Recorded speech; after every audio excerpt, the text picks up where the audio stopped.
नमस्कार, स्वागत है आपका दिल्ली एनसीआर दिन भर में। मैं हूं आपके साथ करुणा ठाकुर।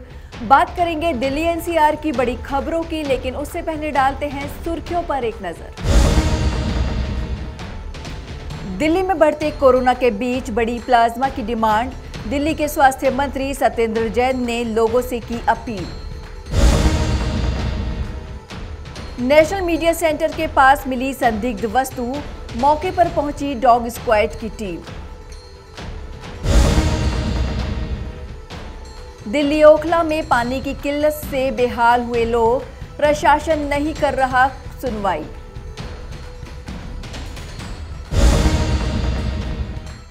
दिल्ली मेट्रो का यात्रियों को तोहफा, रेड, ब्लू और येलो लाइन पर सभी ट्रेनें होंगी 8 कोच वाली।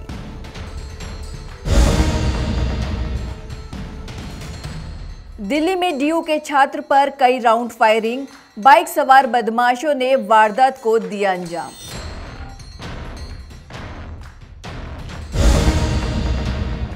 दिल्ली में बढ़ते कोरोना मामलों के बीच प्लाज्मा की भी डिमांड बढ़ गई है, लेकिन प्लाज्मा डोनर की संख्या में काफी कमी आई है, जिसको देखते हुए दिल्ली के स्वास्थ्य मंत्री सत्येंद्र जैन ने लोगों से अपील की है कि वे प्लाज्मा दान करें, जिससे कोरोना महामारी को मात दी जा सके। देखें पूरी रिपोर्ट। पिछली बार जब पीक आया था तब 99,000 तक नंबर गया था। आज जो आंकड़े हैं वो 1 लाख को भी क्रॉस कर गए हैं पूरे देश के अंदर ज़्यादा। दिल्ली में भी डेथ का बढ़ रहा है, 21 डेथ लास्ट 24 आवर्स में। देखिए टोटल केसेस भी जैसे 4,000 केसेस थे, 21 डेथ हैं, तो जो कंबाइंड जो अभी तक केस फर्टिलिटी रेशो है 1.64 है। दिल्ली के अंदर भी, देश की भी लगभग 1.5% 0.2% की चल रही है। उस हिसाब से देखिए तो 0.5% फर्टिलिटी रेशो बन रही है, बट एक भी डेथ नहीं होनी चाहिए। क्या गंभीर रूप से ज्यादा संक्रमित हो रहे हैं लोग? नहीं, पहले के मुकाबले कम है। जो पिछली बारी वेव्स थी, दिल्ली में तो चौथी वेव है, ये देश के अंदर दूसरी वेव आ रही है और पहली सारी वेव्स से कम फेटल है। सर, 2 चीज पूछना है आपसे। एक तो ये कि रैंडम टेस्टिंग जैसा आप लोगों ने बोला था होती रहेगी, वो दिखाई नहीं दे रही है। नहीं, रैंडम टेस्टिंग हो रही है। देखिए दिल्ली के अंदर मैं आपको बताऊँ 86,899 टेस्ट कल किए गए, तो मुझे लगता है हो सकता है आपको ना दिख रहे हो। 86,000 टेस्ट सारे मिला के हैं और पूरे देश में जो एवरेज है उससे 5 गुना टेस्ट दिल्ली में हो रहा है। सर, दूसरा ये पूछना था आपसे, वेरिएंट जो है वो दिल्ली में किस तरह का है? देखिए वेरिएंट्स साइंटिस्ट के ऊपर छोड़ दीजिएगा, कई सारे वेरिएंट्स की बात चल रही है, पर उससे ज्यादा फर्क पड़ने वाला नहीं है। जो कोरोना है जो इस बार चल रहा है, जो बताया गया साइंटिस्ट ने बताया कि ज्यादा तेजी से फैल रहा है, बट कम सीवियर हो रहे हैं और उससे डेथ भी कम। सर आप लोगों ने कोई रिपोर्ट या कोई स्टडी की है कि किस तरह का वेरिएंट है दिल्ली में, किस तरह का आ रहा है या आ सकता है? नहीं, वेरिएंट की स्टडीज के लिए जीनोम सीक्वेंसिंग के लिए सेंट्रल लैब को भेजा जाता है। सर, जो इन्फेक्शन को रोकने के लिए जिस तरीके से संक्रमण बढ़ रहा है, अब माइक्रो लेवल पर आप लोग करने जा रहे हैं क्या? देखिए माइक्रो कंटेनमेंट जोन हम बना रहे हैं, जहाँ पर भी 2 या 3 पेशेंट एक ही घर में है या गली में है, उसको हम लोकल कंटेनमेंट जोन बना रहे हैं। माइक्रो में बहुत ही छोटे छोटे कंटेनमेंट जोन बना रहे हैं और जिसकी वजह से कंटेनमेंट जोन की संख्या भी काफी तेजी से बढ़ रही है। देखिए अंदाजा ही लगा सकते हैं, और मैं तो चाहूंगा इस हफ्ते में ही नीचे आने स्टार्ट हो जाए। तो हम तो, मैं भी चाहूंगा, आप भी सभी चाहेंगे कि ये हफ्ता आखिरी हो, इसके बाद डाउन जाए।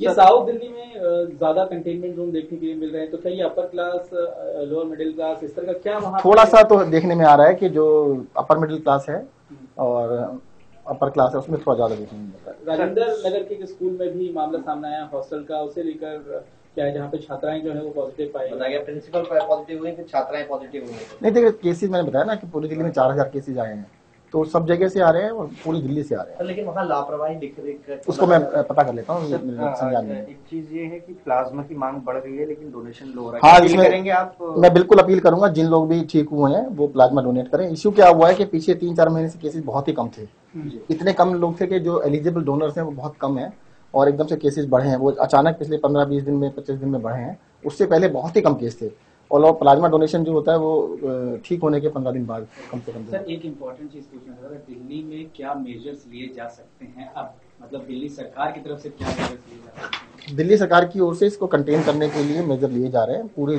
सबसे इम्पोर्टेंट है टेस्टिंग को बहुत बढ़ा दिया गया है। 80,000 से 90,000 टेस्ट प्रतिदिन किए जा रहे हैं, और टेस्ट के साथ साथ जो भी लोग पॉजिटिव पाए जाते हैं उनको आइसोलेट किया जाता है। जो नॉर्मल है उनको घर में, और जो थोड़े भी मॉडरेट या सीवियर है उनको हॉस्पिटल में आइसोलेट किया जाता है। एक एक आदमी पॉजिटिव के कई 20-30 कॉन्टैक्ट ढूंढे जा रहे हैं। उन सबको भी कंटेन करने की कोशिश की जा रही है, उनको भी कहा जा रहा है कि कंटेन रहें। देश की राजधानी दिल्ली से एक बड़ी खबर सामने आई है, जहां नेशनल मीडिया सेंटर के पास एक संदिग्ध वस्तु मिलने से हड़कंप मच गया, जिसके बाद पुलिस डॉग स्क्वाड टीम के साथ वहां पहुंची और जांच पड़ताल की। देखें क्या है मामला।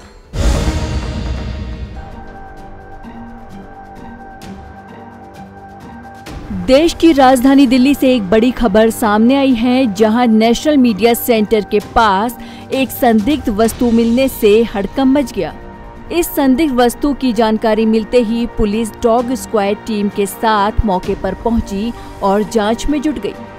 बताया जा रहा है कि नेशनल मीडिया सेंटर के पास रखे डस्टबिन में एक टॉय में वायर लिपटा हुआ मिला था। दिल्ली पुलिस के एडिशनल सीपी विकास कुमार के मुताबिक सीआईएसएफ अपनी रूटीन जांच कर रही थी और संदिग्ध वस्तु देखने के बाद इसकी सूचना दिल्ली पुलिस को भी दी गई। साथ ही यहां पर तैनात सीआईएसएफ के जवान भी सक्रिय हो गए। हाई सिक्योरिटी जोन होने के कारण सुरक्षाकर्मी भी बहुत जल्दी हरकत में आ गए। इसके साथ संदिग्ध टॉय को बम स्क्वाड की टीम ने डिस्पोज कर दिया। हालांकि ये एक सामान्य टॉय था, लेकिन पुलिस के मुताबिक इसके अन्य पहलुओं पर भी जांच की जा रही है। बता दें, national media centre Raisina road पर स्थित है, जो कि एक वीवीआईपी इलाका है। इसके कुछ ही दूरी पर संसद भवन और राष्ट्रपति भवन है, इसीलिए ये इलाका हाई सिक्योरिटी जोन में आता है। वहीं मीडिया सेंटर भी काफी हाई सिक्योरिटी बिल्डिंग है और इसकी सुरक्षा की जिम्मेदारी सीआईएसएफ के पास है। इस बिल्डिंग में भारत सरकार के पीआईबी के अधिकारियों का दफ्तर है और मान्यता प्राप्त जर्नलिस्ट भी यहां पर काम करते हैं। Bureau report, Navodaya times, Delhi. राजधानी दिल्ली में जैसे जैसे गर्मी बढ़ रही है, पानी की समस्या भी खड़ी हो गई है। ताजा मामला ओखला की संजय कॉलोनी का है, जहां पर लोग पानी से बेहाल हैं। यहां पर लोग प्रशासन से कई बार शिकायत कर चुके हैं, लेकिन उसके बाद भी कोई सुनवाई नहीं हो रही है। देखें क्या है मामला। राजधानी दिल्ली में जैसे जैसे गर्मी बढ़ने लगी है, पानी की समस्या भी खड़ी हो गई है। दिल्ली के कई इलाके ऐसे हैं जहां लोगों को पानी की समस्या से जूझना पड़ रहा है। लोग टैंकर से पानी भरते हैं और पानी भरते दौरान खूब कोविड नियमों की धज्जियां भी उड़ाई जाती हैं। ताजा तस्वीरें साउथ ईस्ट दिल्ली के ओखला इलाके की संजय कॉलोनी का है, जहां लोगों को पानी की किल्लत से जूझना पड़ रहा है। देखिए तस्वीरों में कैसे लोग टैंकर से पानी भर रहे हैं। ऐसा लग रहा है कि यहाँ सभी लोग भूल चुके हैं कि दिल्ली में कोरोना के मामले बढ़ रहे हैं। यहाँ कोई भी कोविड नियमों का पालन करते हुए नहीं नजर आ रहा है। पानी को मोहताज ये लोग फिलहाल पानी भरने की जुगत में लगे हुए दिखाई दे रहे हैं। लोगों का कहना है कि यहाँ कई सालों से यही हालात बने हुए हैं और प्रशासन कोई सुनवाई नहीं करता है। भैया पानी की समस्या है। मैं बताऊँ, सवेरे बच्चों को स्कूल में भेजे या आदमी के लिए खाना बनाए कहीं ड्यूटी पे भेजे या पानी भरे। और जिस दिन से यह कॉलोनी में आए उसी दिन से भैया इतने दिन लाइन पर हो गया, कभी पानी नहीं आता यहाँ। कितने दिनों से? हमें तो यहाँ कम से कम 40 साल हो गए। 40 साल से बूढ़े हो गए। कंपनियों से पानी भर भर के लाते थे और अब टैंकर आने लगे, जब भी कोई समस्या नहीं हुई। आपकी सरकार से क्या मांग? पानी की मांग है और क्या मांग है। यहाँ 5:30 बजे से खड़े होते हैं। हाँ। और 7 बज जाते हैं, कभी 7:30 भी बज जाते हैं। पानी की प्रॉब्लम हमेशा रहती है। समझ लो, यहाँ पे रोड पे बीच रोड पर खड़े रहते हैं, इधर से गाड़ी आती है उधर से गाड़ी आती है, एक्सीडेंट का डर रहता है। कितने दिन से समस्या है? ये हमेशा ही समस्या है। ये तो आज से नहीं चल रही है ना, हमारे लिए तो समस्या है। ये तो सब पाइप डाल दिए तो पानी नहीं है। 5-5 साल हो गए पाइप डाली हुई है ना, आज तक पानी नहीं आ रहा है। अभी आ जाएगा, 1 महीने बाद आ जाएगा, 10 दिन बाद में आ रहा है। कल से काम स्टार्ट करवा रहे हैं। किसी गली में आ रहा है, किसी में नहीं आ रहा है। कि हमारी मत कभी आता ही नहीं है। समझे सारी गली ना, ये देख रहे हो, ये हालत है पब्लिक में। यही हालत रहती है हमें बता रहा हूँ। डेली हम इसी प्रकार से हमारे साथ यही होता है। कभी नहीं भी आया तो दिन भर खड़े रहे हो, बैग टंकी न बजाते रहो कि भाई ये टैंकर आएगा, वो टैंकर आएगा, कोई नहीं हो जाएगा। तो सुना आपने कि किस तरह से ये लोग पानी की किल्लत से जूझ रहे हैं। पानी भरने में ही इनके कई घंटे खराब हो जाते हैं। ये कई बार प्रशासन से यहाँ की शिकायत कर चुके हैं, लेकिन कोई सुनवाई नहीं होती है।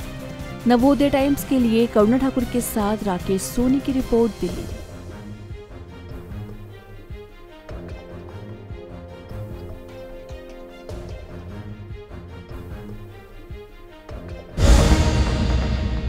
दिल्ली मेट्रो में सफर करने वाले यात्रियों के लिए एक अच्छी खबर सामने आई है। डीएमआरसी ने ऐलान किया है कि रेड, येलो और ब्लू लाइन पर 6 की जगह अब 8 कोच वाली ट्रेनें चलेंगी, जिससे दिल्ली मेट्रो में सफर करने वाले यात्रियों को काफी फायदा होगा। देखें पूरी report. Delhi metro rail corporation यात्रियों को तोहफा देने जा रहा है। डीएमआरसी द्वारा 6 कोच वाली मेट्रो ट्रेनों को अब 8 कोच वाली मेट्रो में तब्दील किया जा रहा है। दरअसल दिल्ली मेट्रो रेल कॉरपोरेशन ने रेड, येलो और ब्लू लाइन पर चलने वाली सभी 6 कोच की ट्रेनों में 120 से अधिक कोचों को जोड़ने का फैसला लिया है। इस संबंध में आदेश भी जारी किए गए हैं। डीएमआरसी के इस कदम के बाद मेट्रो में 6 कोच की जगह 8 कोच हो जाएगा। इससे लाखों यात्रियों को बड़ी सहूलियत मिलेगी। सुबह और शाम भीड़ होने की वजह से बड़ी संख्या में यात्री खड़े रहते हैं। 8 कोच होने पर यात्रियों को बैठने का मौका मिलेगा और कोरोना काल में सोशल डिस्टेंसिंग का पालन भी किया जा सकेगा। डीएमआरसी की माने तो दिल्ली मेट्रो 120 अतिरिक्त कोच जोड़कर अपने शेष बेड़े को 8 कोच ट्रेनों में बदलने का काम कर रही है। इस काम को इस साल के अंत तक पूरा होने की उम्मीद है, जिसके बाद रेड, ब्लू और येलो लाइन पर चलने वाली सभी ट्रेनें केवल 8 कोच की होंगी। डीएमआरसी ने बताया कि इस महीने के अंत तक येलो लाइन पर सभी 12 6 कोच वाली ट्रेनों को 8 डिब्बे में बदलने की प्रक्रिया पूरी हो जाएगी। इससे इस लाइन पर कुल 8 कोच वाली मेट्रो ट्रेनों की संख्या 64 हो जाएगी। इसके बाद ब्लू लाइन पर 6 कोच वाली 9 मेट्रो को 8 डिब्बों में बदलने का काम किया जाएगा। इसके साथ ही रेड लाइन पर 39 6 डिब्बों वाली मेट्रो को 8 कोच में बदला जाएगा। इन दोनों लाइनों पर यह काम इस साल के अंत पर पूरा किए जाने की उम्मीद है। बता दें कि दिल्ली मेट्रो में रोजाना लाखों लोग सफर करते हैं। सुबह और शाम ज्यादा भीड़ होती है। ऐसे में मेट्रो में कोच बढ़ने से यात्रियों को बड़ी राहत मिलेगी। ज्यादा भीड़ रहने पर कई बार तो लोग मेट्रो को छोड़कर अगली मेट्रो का इंतजार करते हैं। ऐसे में लोगों का समय जाया होता है। डीएमआरसी के इस कदम से लोगों का समय भी बचेगा और बैठने की सुविधा भी मिलेगी। ब्यूरो रिपोर्ट, नवोदय टाइम्स, नई दिल्ली।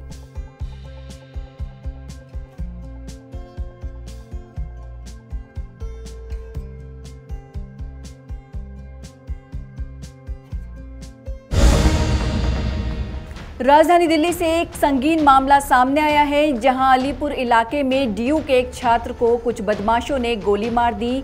ये घटना देर रात हुई, जिसके बाद से छात्र को अस्पताल में भर्ती कराया गया है, जहां उसकी हालत गंभीर बनी हुई है।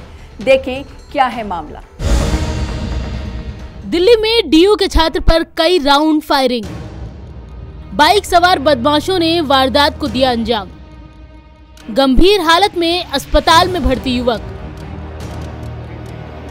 मामला बाहरी दिल्ली के अलीपुर इलाके का है, जहां अज्ञात बाइक सवार बदमाशों ने एक युवक पर ताबड़तोड़ फायरिंग कर दी और मौके से फरार हो गए।